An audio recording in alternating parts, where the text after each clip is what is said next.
morning students. Today there is our environmental studies period. In the last period we have studied about the kinds of houses है ना, and how to clean our houses है ना, how to keep our houses clean and neat. We have learned that. Okay, now today we are going to see the questions which are mentioned in the exercise. Okay, so write down the date there and class work there. Okay, what is the today's date? Today's date is 3rd of July 2021 and today is Tuesday. So write down there. Open your book, page number 61. Write down the date there near the exercise or above that exercise. Now keep your finger there. Okay. Question A. Exercise question A.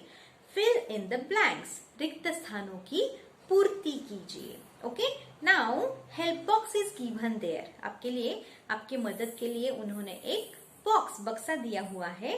Means there are the answers of these blanks है ना.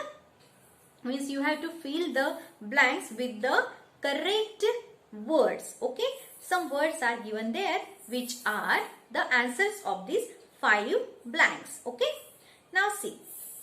रंगोली मतलब आपको पता है रंगोली क्या होती है. कच्चा, जो पक्का नहीं होता है वो होता है कच्चा. ब्रिक्स यानी ईंटे. क्लीन्ड यानी साफ. प्रॉपर यानी सही. ओके, मीनिंग समझ में आ गए. Now see the first sentence. Come on, keep your finger there. Houses in villages are dash dash houses made of mud, bamboos and straws. घर जो गांव में होते हैं, ये कौन से घर होते हैं? जो मड यानी मिट्टी से, बाम्बूज यानी बांस से, एंड स्ट्रॉज या और घास से बने हुए होते हैं. गांव के घर जो मिट्टी, बांस और घास से बने होते हैं उन्हें डैश डैश हाउसेस कहते हैं. कौन से घर कहते हैं उन्हें? कच्चा हाउसेस. कच्चे घर होते हैं वो. कच्चा. So first answer is given on the black board. You have to write down into your text book. Okay, now see the next one. We should keep our toys and games at proper places after playing with them. हमने हमारे खिलौने और जो खेल होते हैं वो उनके डैश डैश जगह पर रखने चाहिए खेलने के बाद. मतलब खेलने के बाद हमारे जितने भी खिलौने हैं जो जमीन पर पड़े हुए होते हैं या जो खेल हम खेलते हैं बेड पर वगैरह कहीं भी रखे हुए होते हैं, टेबल पर रखे हुए होते हैं, तो वो उनकी कौन सी जगह पर जाने चाहिए? प्रॉपर. प्रॉपर. उनकी सही जगह पर वो जाने चाहिए. Do you understand this? Okay, now see the next one. Every house, big or small, needs to be dash dash every day. घर कैसा भी हो, बड़ा या छोटा, उसे रोज क्या करने की जरूरत होती है? Cleaned. It should be cleaned. So what is the answer of third blank? Cleaned. Okay? साफ. इसका मतलब होता है साफ. Next. In cities and towns, the houses are made of dash dash cement, concrete, steel, wood and glass.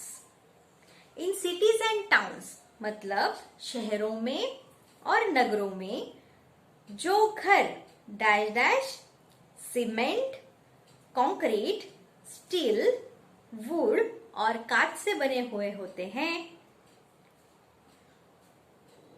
फिर से बोलती हूँ. इन सिटीज एंड टाउन्स, शहरों में और नगरों में घर किसके बने हुए होते हैं? Dash dash cement, concrete, steel, wood and glass. कांच के, सीमेंट के, कंक्रीट के, स्टील के, लकड़ी के और कांच के बने हुए घर होते हैं. कहाँ? सिटीज शहरों में, और टाउन्स, नगरों में. Okay, means this is the material. Okay, one more material we have to write here, and what is that? Yes, it is bricks. So the answer is bricks. ईंटें. हाँ, शहरों में जो घर होते हैं वो ईंटों के, सीमेंट के, कंक्रीट के, स्टील के, वुड यानी लकड़ी के और कांच के बने हुए होते हैं. इन सब मटेरियल को एक साथ करके उससे घर बनाया जाता है. We make dash dash to decorate our house. हमारे घर को सजाने के लिए हम क्या बनाते हैं? Only one option is remain there, and that is rangoli. हम हमारे घर की सजावट करने के लिए रंगोली बनाते हैं घर के बाहर.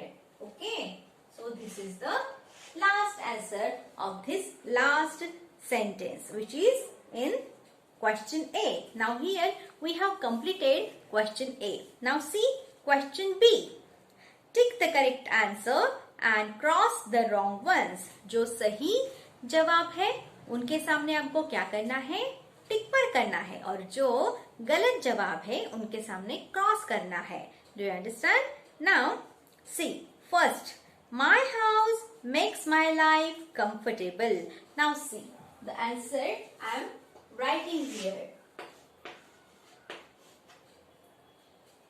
There are also 5 sentences. You have to tick the correct one and tick the correct, those are correct, and tick the mark, tick those sentence which are correct, and give the cross mark to this to those sentence which are wrong. Okay, now see, my house makes my life comfortable. मेरा घर, मेरा जीवन comfortable यानी आरामदायक बनाता है. Yes, it is correct. That's why you have to give the tick mark in this box, because this is the correct sentence. Okay, now see the second one. Multi-storied buildings have elevators for going up and down. Multi-storied buildings, बहुमंजिला जो इमारत होती है उनमें जाने आने के लिए, ऊपर जाने के लिए और आने के लिए लिफ्ट होती है. क्या होती है? लिफ्ट होती है. Okay, yes, it is correct. So you have to give the tick mark. Okay. Now the third one.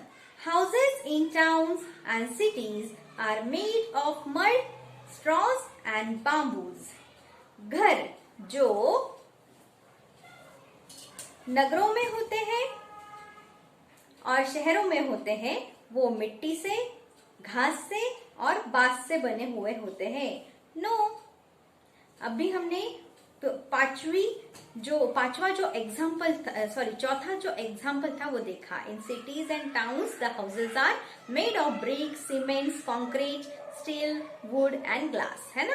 So this is the wrong one. So you have to give here the cross mark. Okay,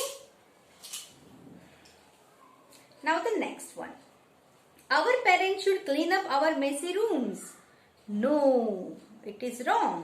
हमारे माता पिता ने हमारे गंदे rooms साफ करने चाहिए. Is it correct? No. So this is also a wrong sentence. हमने हमारे रूम की, गंदे रूम की खुद ही सफाई करनी चाहिए. Do you understand? Now the last one. Houses in the hills have slanting roofs to keep the birds and animals away. No, it is also not correct. It is a wrong sentence. क्या है वो इसका meaning? पहाड़ियों पर जो घर होते हैं उनके जो छत होते हैं वो ऐसे उतार वाले होते हैं, है ना. उतरी छत होती है, ऐसी ढलने वाली छत होती है. किस लिए होती है वो? एनिमल्स को यानी जानवरों को और पंछियों को दूर रखने के लिए या भगाने के लिए. No, it is a wrong sentence. What is the correct sentence? The sentence is this. They have sloping roofs so that the rainwater and snow can slide down the roof. इसका मतलब होता है उनकी जो छत होती है वो ढलती हुई होती है या झुकी हुई होती है, क्योंकि उस जब बारिश का पानी गिरे या बर्फ गिरे तो वो ढलान नीचे आनी चाहिए, ढलान से नीचे आनी चाहिए, इसलिए उनके घर ऐसे होते हैं, हाँ, स्लोपिंग होते हैं. So students, here we have completed question B also and the exercise also. Means the questions which are mentioned in the exercise are completed here. You have to write down into your textbook as a class work. Okay, do you understand? And the next is activity zone. Okay, next is activity zone. Wait for 2 minutes. Okay.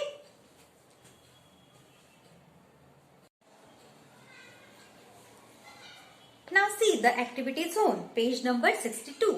हाँ? Now question 1, communication skills. इसका मतलब होता है संभाषण कौशल्य. संभाषण कौशल्य यानी एक दूसरे के साथ अच्छी तरीके से बात करना. हाँ? Describe your own house with the help of its pictures. आपको क्या करना है?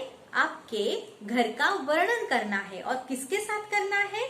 With the help of its pictures. आपके घर की जो तस्वीर है उसकी मदद, आपके घर की जो तस्वीरें हैं उसकी मदद से आपको आपके घर का वर्णन करना है. Share your personal experience with your friends about how you help in cleaning the house. आपको अपना खुद का यानी वैयक्तिक, पर्सनल का मतलब होता है वैयक्तिक अनुभव आपके दोस्तों के साथ बांटना है कि आप किस प्रकार घर को साफ करने में मदद करते हैं. Okay,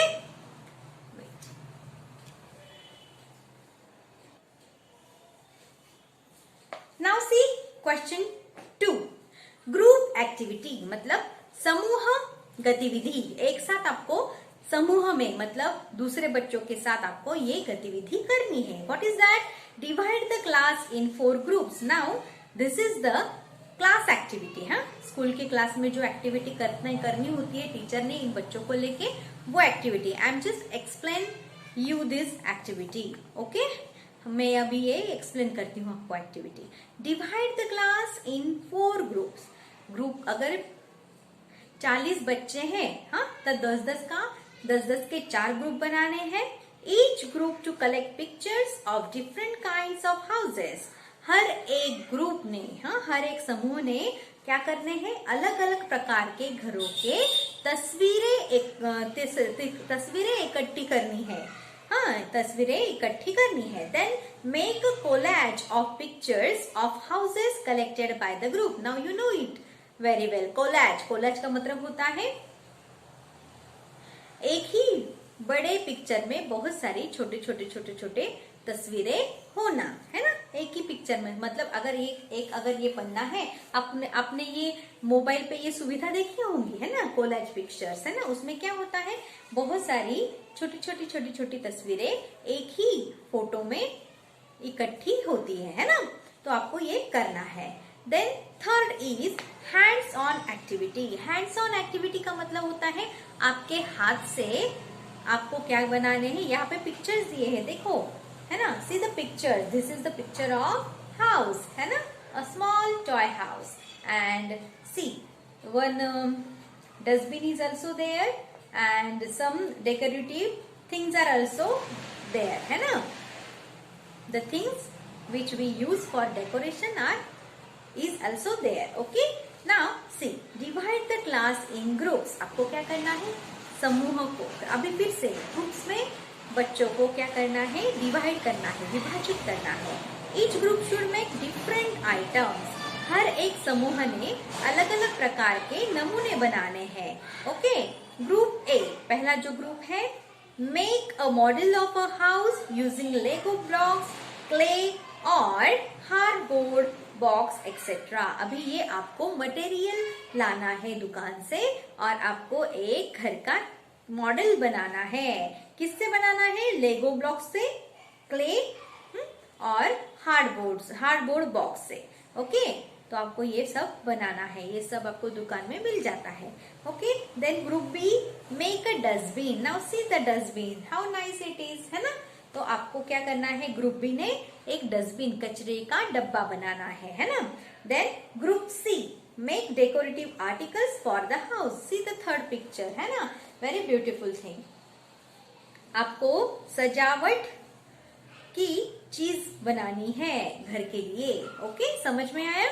now see the fourth one, draw a picture of your own house and right a few lines on it. This is your homework. What is that? Draw a picture of your own house. आपके घर का, आपके खुद के घर का आपको एक, खुद के घर की आपको एक तस्वीर बनानी है और उसके बारे में, मतलब आपके घर के बारे में आपको जो लगता है वो आपको कुछ लाइंस में लिख लेना है, कुछ सेंटेंसेस आपके घर के लिए आपको लिखने हैं। Okay, now fifth one, creative skills. हाँ, कृतिशील कौशल्य जो है वो आपको देखने हैं। अभी आप में कितनी क्रिएटिविटी है, कृतिशीलता है, वो यहाँ पे आपको दिखेगा। See the picture is given here, है ना, the example of the picture, example of the house is given there, है ना।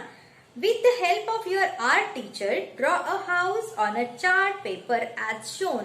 जैसे आपको यहाँ पे दिया गया है, ऐसा ही आपके क्राफ्ट टीचर के मदद से आपको एक चार्ट पेपर पे एक घर बनाना है। Draw and cut the shapes as shown. और ये जो शेप्स है, ट्रायंगल है ना, रेक्टेंगल है और स्क्वायर है, सर्कल है, तो ये सारे शेप्स आपको क्या करने हैं, अपने हाथ से काटने हैं। Color the shape as shown in the picture or use craft paper in those colors. आपको क्या करने हैं, आपको वो जो शेप्स है जैसे कि दिखाए गए हैं इस तस्वीर में, तो उसको रंगना है, रंग देना है, या आपको क्राफ्ट पेपर का यूज कर, और use craft paper in those colours, और आपको रंगीन, मतलब उस कलर के रंगीन क्राफ्ट पेपर का प्रयोग करके वहां पे चिपकाने हैं। ये दो तरीके से आप उसको तैयार कर सकते हो। Carefully glue them on the chart paper two fit into the shapes. और आपको बहुत ही सावधानी से क्या करना है, वो जो चार्ट पेपर है उस शेप्स में बराबर चिपकना चाहिए, ऐसे ही आपको सावधानी से वो चिपकाना है। Okay, then carefully glue them on the chart paper to fit into the shapes, and the last one, your house is ready. और इतना सब करके आपका घर तैयार हो जाएगा। कहाँ पे? चार्ट पेपर पे। Okay, and the last one is fun time. आपके लिए आप मजा कैसे करेंगे, समय कैसे बिताएंगे मजे से, वो यहाँ पे आपको दिया हुआ है। Teacher may take the children to the audio visual room in the school and show them a video on the story of 3 little pigs. हाँ, मतलब ये टीचर की रिस्पॉन्सिबिलिटी है कि टीचर ने बच्चों को ऑडियो विजुअल रूम में लेकर जाना है ना, यहाँ वहाँ पे ऑडियो विजुअल बोर्ड होगा, है ना, लेकर जाना है और उस पर आपको एक कहानी दिखानी है। और वो कहानी कौन सी है? 3 लिटिल पिग्स। ये कहानी आप मोबाइल पर भी देख सकते हो। You should check this story on your mobile phone. Okay, use the YouTube app. Okay, also show them a slideshow on different types of houses. और फिर क्या करना है टीचर ने कि अलग अलग प्रकार के जो घर है उनका एक स्लाइड शो दिखाना है। जैसे मोबाइल पे आते हैं ना स्लाइड, वैसे ही वहां पे दिखाना है। तो लेकिन ये कब पॉसिबल होगा? जब स्कूल स्टार्ट होंगे तब तक आप ये घर पे ही ट्राई कर सकते हो। Okay students, this is the activity zone and here our lesson number 8 shelter is completed. Okay, so read this. It is very interesting activity zone, and it is very interesting lesson also. So you have to read this lesson properly and carefully. Okay, and try to make these items. Okay students, this is for today. Thank you so much. Stay home, stay safe. Bye.